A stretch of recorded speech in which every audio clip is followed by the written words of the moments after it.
Now, I just saw him a couple of hours ago, and he said to me, I tried it out and it really worked, with a big smile on his face. So that's just from one quick session, getting him to build his own process, and he gets success. Imagine if you could stop worrying about what other people think, reduce that head noise uh, that goes on after you're thinking about what other people think when it comes to how you're performing in certain areas. Imagine if you could get a level of consistency and an increase in performance without having to worry about all those things. What we're going to talk about in today's episode. I'm Ian Hawkins, and this is Sport is Life. The purpose of sport, as I see it, is to see your vision become a reality. Find your voice, create strong connections, and learn to trust your body.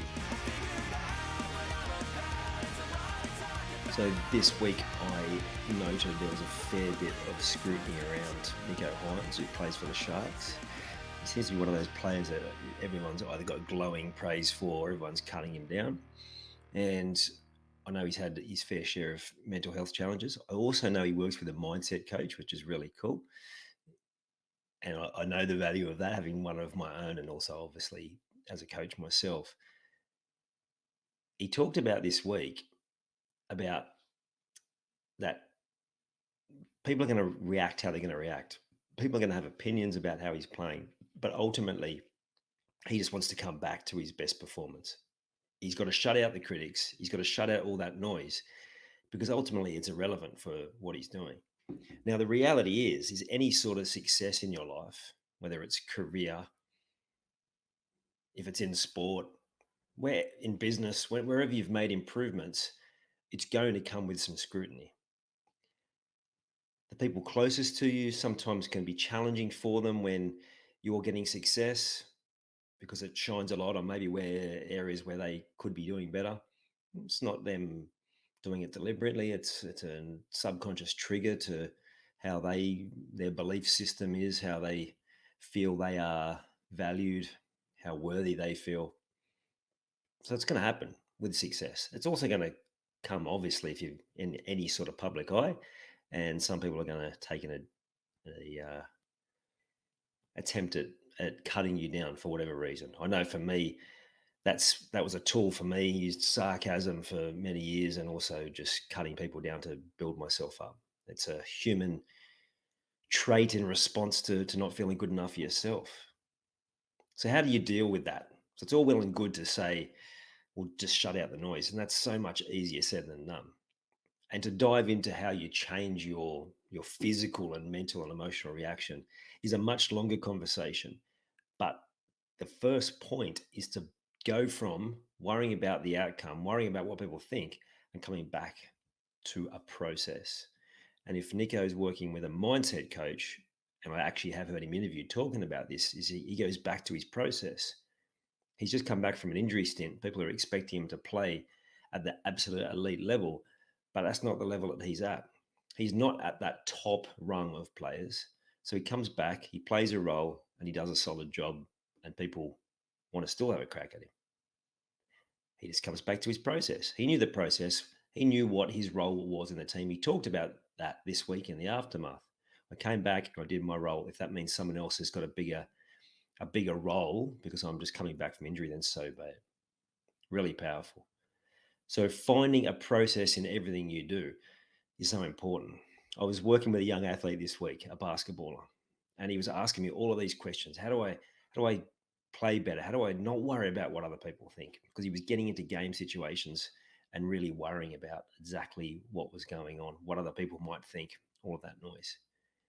Now the reality is, like I said, if you got any level of success, even if the success is you moving up slightly higher level than you were before, whether that's you at an absolute elite level at sport, whether that's in business or just at that real local level of friends, family, and so on. And also there's that noise in your head of the reaction to your own success, which can be the hardest part. So what I talked about with this young athlete was to come back to process. And he's like, well, how do I do that? Now, I couldn't be at his technical session, his shooting session. So instead, what I did is get him to get a journal, like I ask everyone to do, like I've probably asked you to do on this podcast previously, and I'm sure you'll hear me say it again and again, and record when he was shooting his best, what was present? What were the things he was doing? What were the steps that he was taking? Now, for basketball, without going into the technical elements of it, did he have his feet at a certain angle? Did he have his arms at a certain angle? Was he taking deep breaths? Was he calm? Was he having fun at the time when he was shooting? Well, so he was more relaxed. Like, was he joking around? Was he silent? Was he serious? Whatever it was for him, to write it down and try and condense those main key things down to less than like 5 or less key areas of his process. Now, I just saw him a couple of hours ago and he said to me, I tried it out and it really worked, with a big smile on his face. So that's just from one quick session, getting him to build his own process, and he gets success.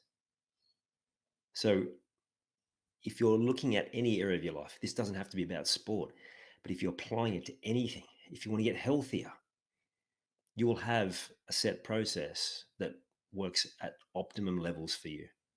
So it's starting to identify where you're going well, when you're going well, and recording the key things that were present. And you'll start to find these patterns happen across different areas.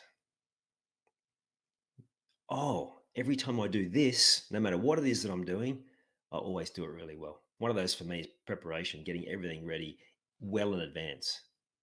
That's a key thing for me. Another one is visualization or meditation. They are absolutely present in every time I perform at my best, no matter what activity I'm doing.